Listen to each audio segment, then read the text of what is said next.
Hey everybody, I'm Alicia. Welcome back to my channel. Today we're going to be reflecting on all of the books that I read in 2021. I'm going to take you along to review my stats on Goodreads and also on Storygraph. So without any further ado, let's get right into it. Let me start screen recording. Here we go. 3, 2, bang. I don't know, I started thinking of Mario Kart for a reason. I lied, I know I said we're gonna start with Goodreads, but let's actually start off with Storygraph. So my reading goal for 2021 was actually 50 books. I remember I didn't want to pressure myself into reading more than I wanted to. At the end of 2020, I realized that I was reading the most amount of books that I've ever read, but I was also not enjoying the books that I was reading, and I wasn't enjoying the reading experience as much. I ended up having a ton of reading slumps. So in 2021, I wanted to focus more on the reading experience and reading books that I enjoy, while also discovering new books and authors and diversifying my shelves, but still not trying to push through a bunch of books so that I could make content. So I did set it at 50. With that in mind, I still ended up reading 135 books. Holy moly, that is a lot more reading than I thought I would do. But you know what? 2021, I barely went out, similarly to 2020 because of COVID and stuff. You know, I was just trying to do my part in not spreading the virus. So I did do a lot of reading because I was stuck at home most of the time. So moving into contents, in terms of mood, it looks like, what is this? Mysterious? So it looks like mysterious, dark, emotional, adventurous, and reflective are my 5 top reading moods, and I feel like that really does make sense. I do tend to gravitate to books that can be gritty and borderline bleak, that are very reflective and very sad. I'm not someone who really gravitates to a lot of very happy or very cozy books like The Whispering Door. I just don't gravitate to those kinds of books. I don't know why, other than maybe I have like a cold and frozen heart. Just like very overly whimsical books don't really work for me. I don't know, maybe I'm just a hater. But yeah, that seems on trend for me.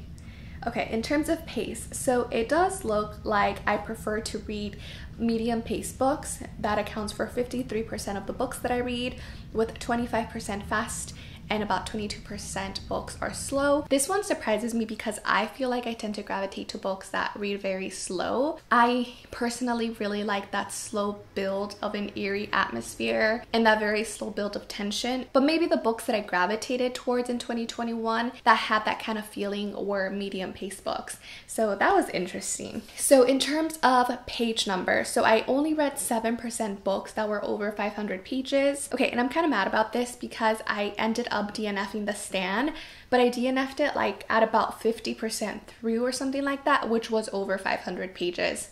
So that didn't count towards this. Then 51% of the books that I read were between 300 and 499 pages, and 42% accounted for books with less than 300 pages.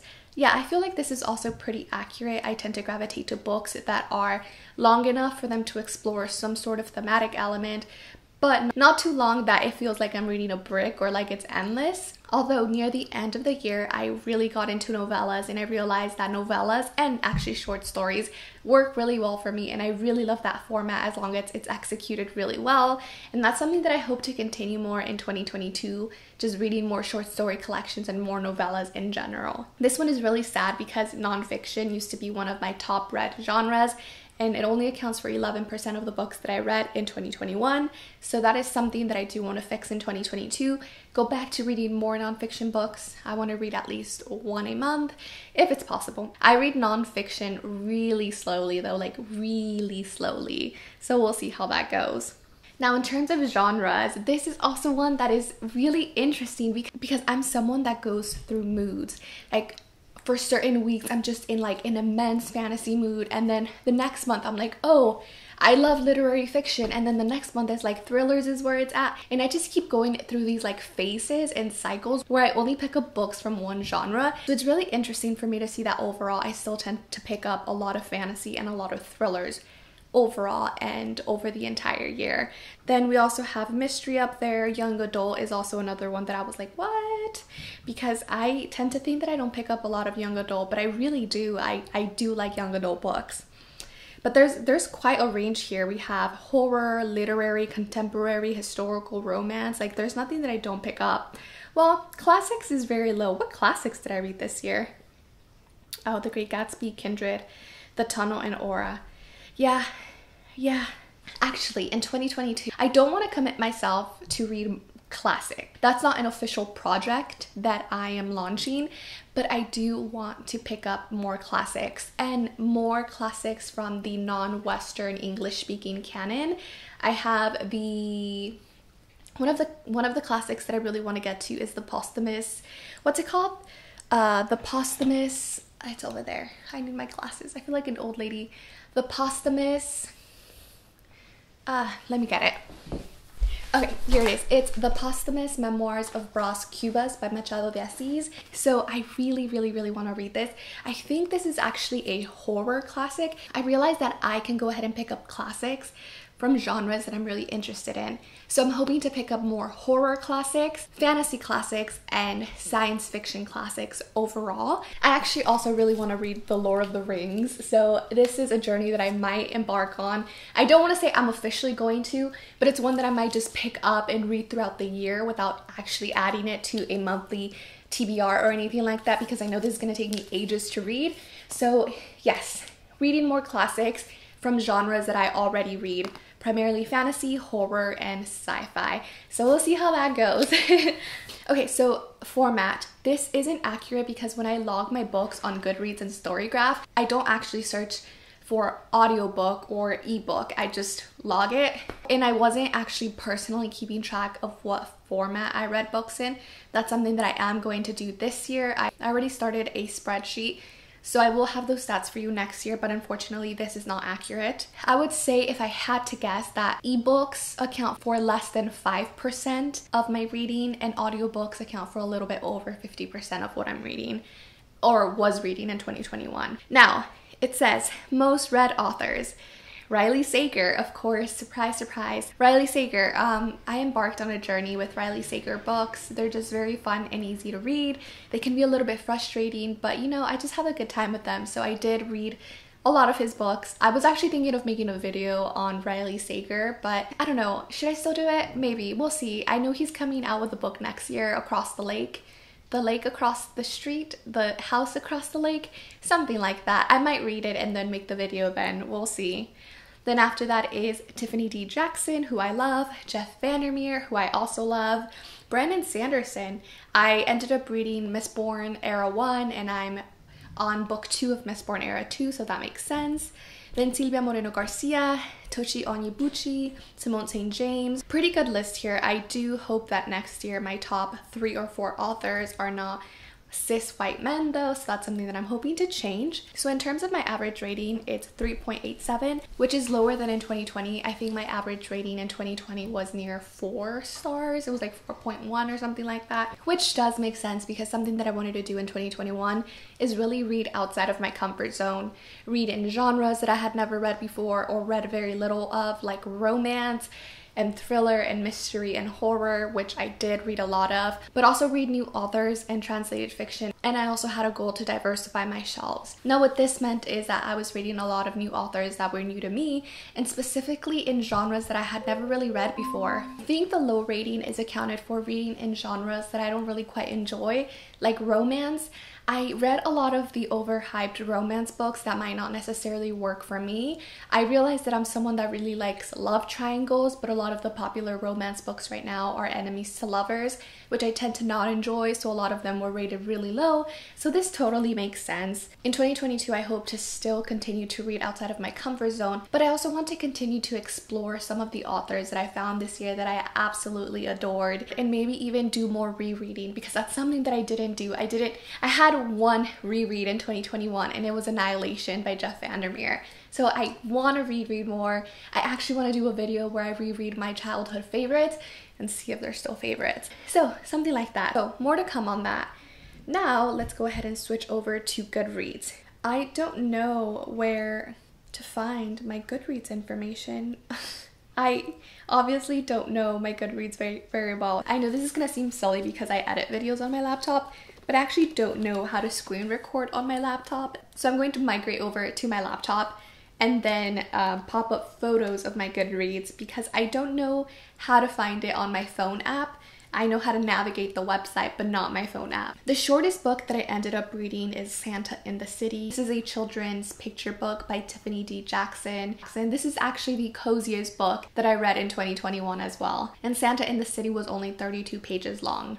Now the longest book that I read, and that took me the longest time to read, is It by Stephen King with 1,153 pages.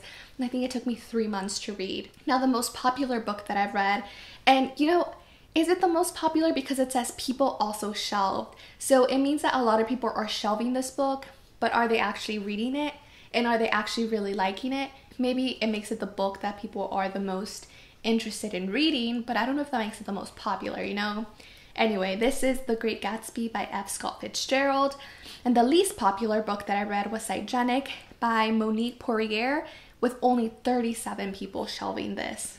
The book that I read that is highest rated on Goodreads is The Hero of Ages by Brandon Sanderson, which makes sense. It has an average rating of 4.62. That is high. And then the first book that I reviewed in 2021 was Luster by Raven Leilani, which ended up being one of my favorite books of 2021. Then my last review of the year was Rock, Paper, Scissors by Alice Feeney. I wasn't planning on finishing Rock, Paper, Scissors in 2021 because I actually haven't talked about it at all since I already make all of my superlative videos. I have thoughts on Rock, Paper, Scissors, so maybe I'll make a dedicated review because your girl has thoughts. So that is my year in books. Just thinking about everything that I read, one, I'm really thankful to be able to have the leisure time to really just read as much as I like. That's a privilege that I don't take for granted, so I'm very thankful for that. I started using my library towards the end of the year, and it's something that I hope to continue doing in 2022.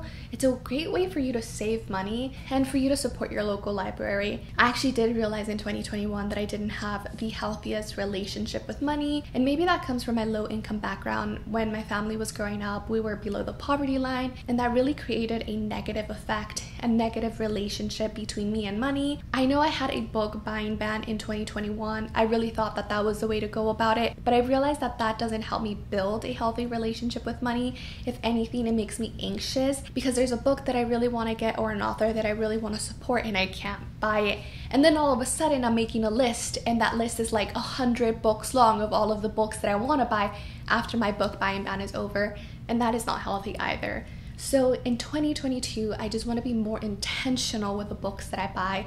That's either a repeated author, a book that I absolutely adore that I maybe read through my library. And I think one last thing that I want to reflect on is that in 2021, there were several times where honestly, I felt very depressed. There were several points in time in 2021 where I was at a very low point in my life.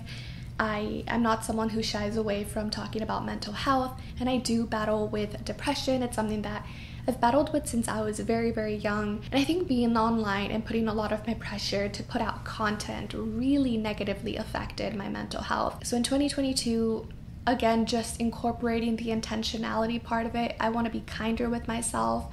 I want to prioritize my mental health more, which means that there may be times that you don't see me for a month or a couple of weeks or a couple of months because I have to prioritize myself. But that doesn't mean that I don't want to be here. So the first couple of months, I'm going to see how it goes. I want to aim for 1 video a week to see if that works with my schedule and with my mental health.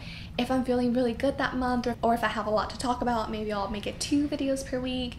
But if I'm not at my best, then maybe it'll be like once a month.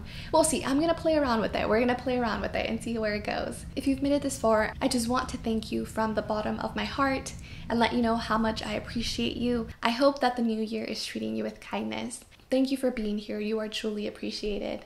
That's a wrap. I will see you on the next one. Bye.